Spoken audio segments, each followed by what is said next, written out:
Howdy farm friends. So last night while I was out in the garden doing some last minute chores before bedtime, I realized something was about to happen that like never happens. I am at home all day alone. Today is one of my work from home days, which means that I sit in my home office and do the work that I normally do in my other office throughout the day. And that also means that I get a lunch break at home, and I am gonna eat straight out of the garden today. And I know that doesn't sound super exciting, but y'all, something else happened that I noticed last night while I was in the garden, and I'm gonna tell y'all what that is in just a few minutes. But first, we got some hungry goats we gotta take care of. Hey boys, what's up? How are you this morning, Gravy? Hey buddy, how are you? Good. Oh, that's a good boy. And here comes Biscuit. Biscuit, can you not stand for your brother to get loves when you're not getting loves? That's okay. You guys are doing some good work on the hay we gave to you last night. Yeah, see that. But I know what you want. You want the main attraction, right?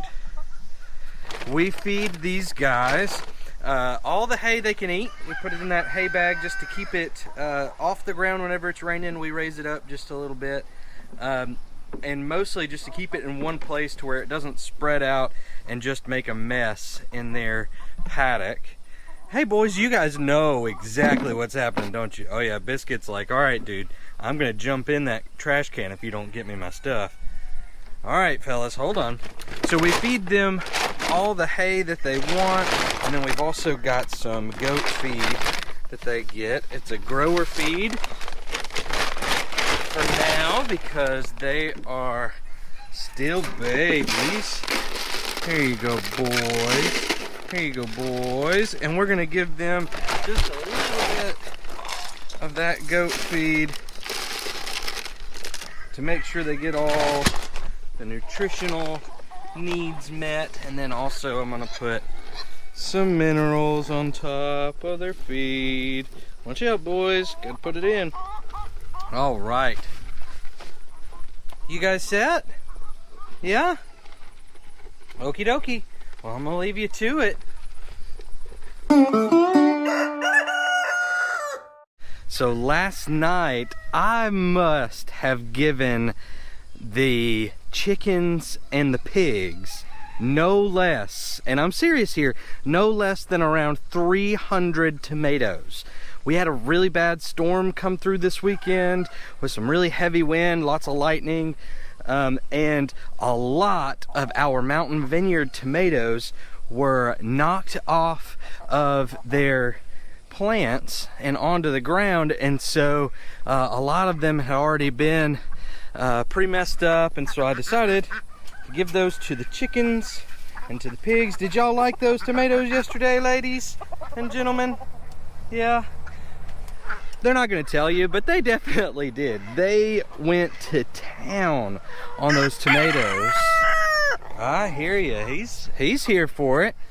And I did give a bunch of them to the pigs. How y'all doing this morning? Good? Yeah, I know you're good. Your bellies are still full of tomatoes. My favorite thing to do with the pigs whenever I give them some of the tomatoes and that sort of thing is I like to throw them out into the tall grass out there in their paddock, and that kind of provides them with some enrichment activity. They get to hunt for that feed, for the food that we throw out there. What did y'all think about that? Did that make good treats? Yep. Alrighty. Well, good. I'm glad they enjoyed it. I am going to give them some more food. Pig food. Oh, my scoop isn't in there. Gotta walk over here and get the scoop. So we give the pigs some hog grower feed, and they really like it. They are pets, so it's not as big of a deal that they're on grower feed rather than some other type of feed. that wouldn't necessarily be putting weight on them, but that's just how we like to feed them. We like to give them the grower feed. They seem to like it. It's really the only hog feed that is available in our area, other than like mini pig feed and that sort of thing. And yeah, so that's what they eat. And of course, chickens get their mixed up feed. They get layer pellets mixed in with some scratch, and but we keep an eye on that protein content just to make sure they're getting enough. So, as if you can't tell, my mind is on food at the moment because I am hungry. I don't know about you, but I'm not a big breakfast person. So I typically do lunch pretty big and then dinner pretty big, but I typically, maybe I'll get a couple of bites of something on my way into work, or once I sit down at my desk most days for lunch. But most of the time, there's not a whole lot to my lunch. So today is gonna be different. All right, so yesterday I trimmed our mountain vineyard tomatoes. Like I was saying, they were a little worse for wear after the storms, and so I got them back up onto the trellising netting so that they can grow and be healthy. And I will continue to cut the lower limbs off, and we will continue to harvest these yummy, yummy mountain vineyard tomatoes. So got them all set up. The Romas are looking kind of funky, but you know, I'll string them up a little bit later and we'll see how they go. But here is what I teased you on earlier. This is what I noticed last night that I'm really excited about today. Check this out. That Cherokee purple tomato is ready to be a sandwich. Y'all, I love, love, love a garden fresh tomato sandwich. And so that is what I'm gonna have for lunch today. We've got a tiny celebrity tomato over here that's ready. Maybe one more in there that's about ready.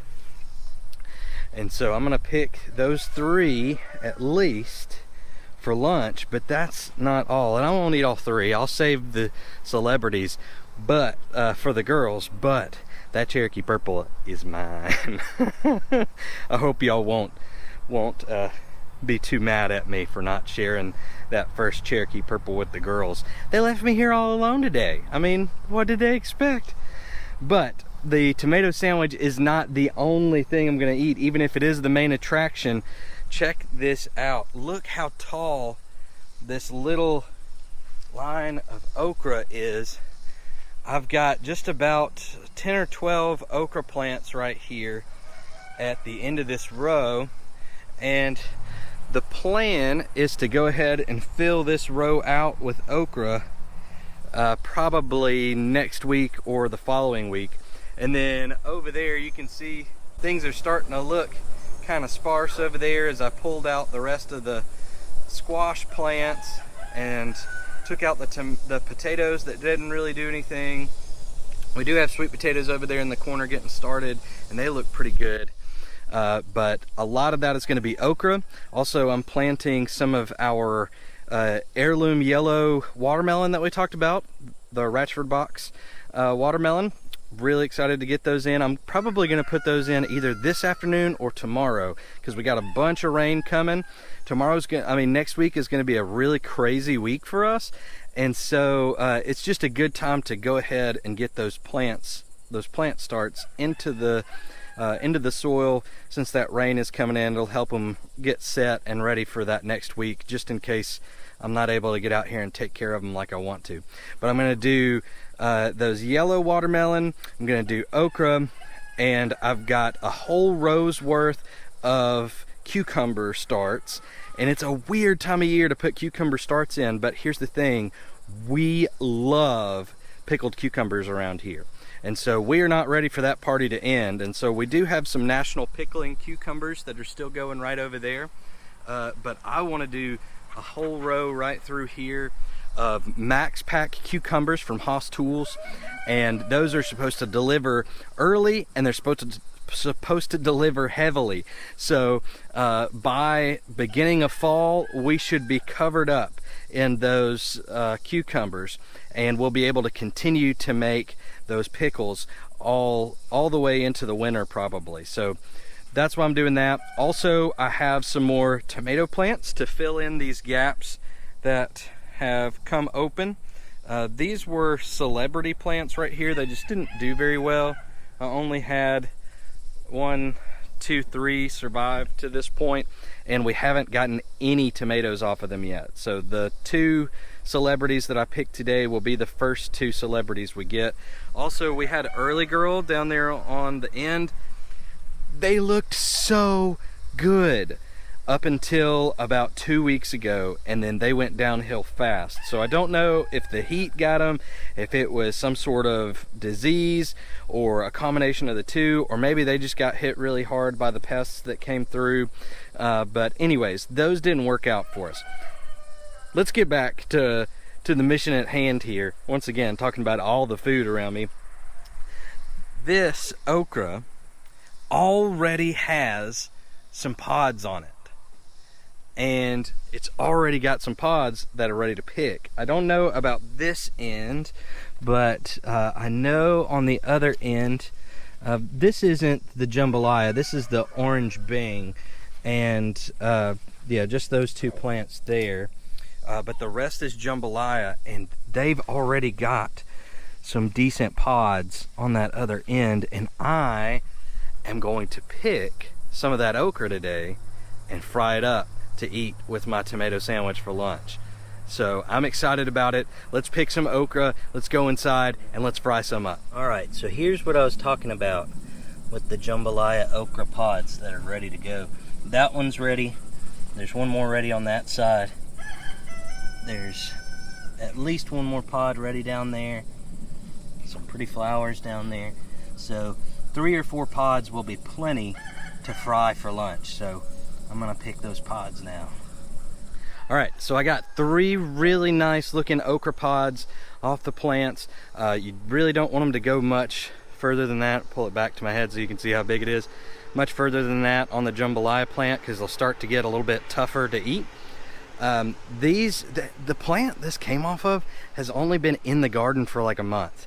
It was probably in a seed starting tray for maybe a month before that, probably 2 to 3 weeks before that. So I mean, we're talking about around the 50-day mark from seed, and we're already looking at some of this. So jambalaya, definitely one that I'm rooting for this season. So, and we'll put a bunch more jambalaya in the garden too. So now that I've got this, I'm gonna go back and pick my purple Cherokee tomato.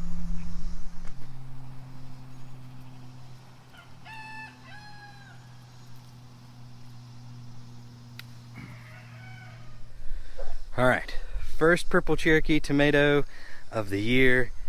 I'm ready to get it on some bread. But as I was picking this, I was thinking, you know, I kind of want some watermelon. So I think I'm gonna pick out a nice, ripe sugar baby watermelon real quick. I'm gonna take it in, pop it in the freezer until I'm done with lunch, and then take it out and eat that. So bear with me. I'm gonna find a good sugar baby watermelon real quick. Let's go look for one. All right, so look through here. Hopefully you can see there are a bunch of sugar baby watermelons through here. You can see over here, they don't get very big. This one's got just a little bit of time left. Look at that curly Q right there. See how it's still green, just a little. So we're gonna give that longer. Over here, that one, I bet, is ready. So it's got that creamy spot on the bottom. That curly Q is all kinds of rotted out. That one's gonna be mine. Now look, these sugar babies do not get very big. I can palm this sugar baby watermelon. So I'm not as worried about size here. In fact, that's gonna be better, because I bet I can sit down and eat about half of that if it's been in the refrigerator for a little bit. So I'm gonna go ahead and do that. I'll save at least half of it for the girls, hopefully.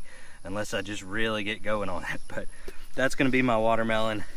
That curlicue looks good, sounds good, and it's got that nice creamy spot on the bottom. All right, boys, I see y'all already finished off lunch and threw your plates down. They were over here eating hay out of the bag when I walked up, but they saw me carrying that good stuff out of the garden. They wanted a piece of it. Not today, boys. That stuff's for me, but I'll get you some stuff out of there in the next few days. Don't worry. All right, boys, y'all hold it down out here. Try and stay cool. I'm gonna head inside and get some lunch together. I hear you, Gravy. Go ahead and wash everything off that I got out of the garden real quick. Wash this watermelon and it'll go straight into the freezer. Sugar Baby watermelon is, of course, an icebox variety after all. Wash my purple Cherokee tomato. It's a little bit bruised up from the trip inside. See that split there? That's kind of just the way heirloom varieties are sometimes. They're not always going to look just perfect. But that's going to be a tasty tomato. And even though I'm very excited about that tomato, I may be most excited to get some okra out of the garden. I'm going to wash this okra off, slice it up, cover it with some cornmeal, and fry it. Y'all, golly. Is there anything better than fried okra? I don't think so. Got these babies in here frying. They ought to be done in just a couple more minutes. Got my bread in the oven. I like it to be a little toasty for my tomato sandwiches. Tomato sliced. I used the Zatarain's fish fry for my okra because it's quick, easy, and I know that it works and that it's tasty. You know you gotta add a little bit of fresh salt and pepper to your tomatoes for your tomato sandwiches. So here goes.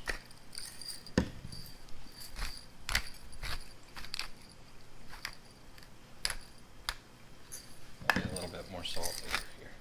There we go. What? You think I'd forget about the watermelon?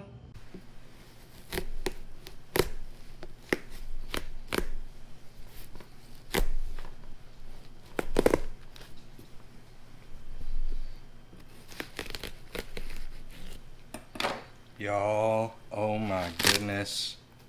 Holy cow. Y'all, this is one of the best looking watermelons I have ever seen. Alright, I gotta get me a slice.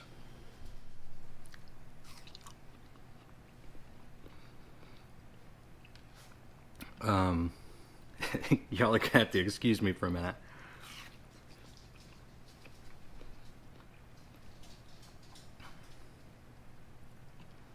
Man, about to see a grown man cry. This is really good.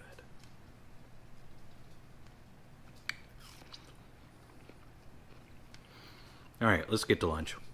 Alright, y'all. Don't tell on me here. But I make these pickles that Jacqueline really likes, and we go through them really fast, and I may have hidden a jar in the barn fridge so that I knew I could have some, which is a good thing because we're out of all the ones that were inside. Anyways, they're not exactly fresh from the garden, but I did make them from our cucumbers fresh from the garden. They've been in here for 2 weeks, but I'm about to pull some out and have some with this tomato sandwich. Y'all, I am so excited about this. I mean, golly, not too bad for eating a lunch right out of the garden, huh? All right, I'm gonna try this sandwich. Don't look. Man. This sandwich is perfect. Y'all gonna have to give me that. I think you're the one. I think you're the one. I think you're the one. I